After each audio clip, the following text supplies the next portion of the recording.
What made me think about doing a back-to-school supply drive was the newsletter that I get every month from Shelby, giving all the different ideas and drives that the Salvation Army is currently involved in.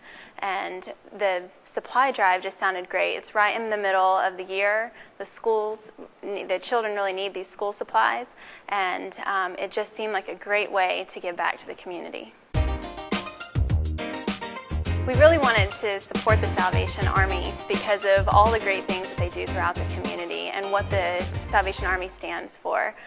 It's a great organization that does the most good for the people throughout the United States and anybody that's in need. What we did was gave a challenge to the people who worked in our building. So one group of people supplied the backpacks, and we had 25 backpacks, and we said, your challenge is to fill these backpacks. However many backpacks that you can fill, we will supply them. So the challenge went out great, and the response was excellent. I posted some signs on the wall that had a backpack drawn on them, and there were 25 up there, and in the first day, all 25 were gone. So the response was just amazing. People rose to the challenge, and it was a great way to give back to the community. Our collection period was only for 2 weeks so that people could have time to get the word and then go and act. I found that if you take too long of a drive, a lot of times people forget. They have great intentions, but if they're not reminded, then they don't always follow through.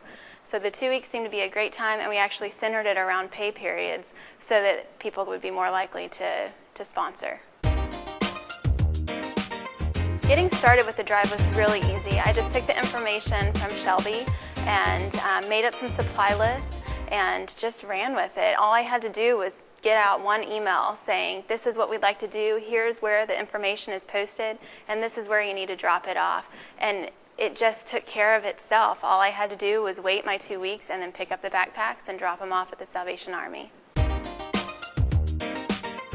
The cost for doing this drive was not very much at all. I went to Walmart to price everything out, and for all the school supplies without the backpack, it was an average of $22 to buy enough for each child. And the backpacks, especially this time of year, they're not the high commodity, so I was able to find them on last season's clearance, so I spent about $5 on each backpack. It's really easy to find a backpack for $10 or less that a child's going to love, and the school supplies is around $20 to fill the backpack.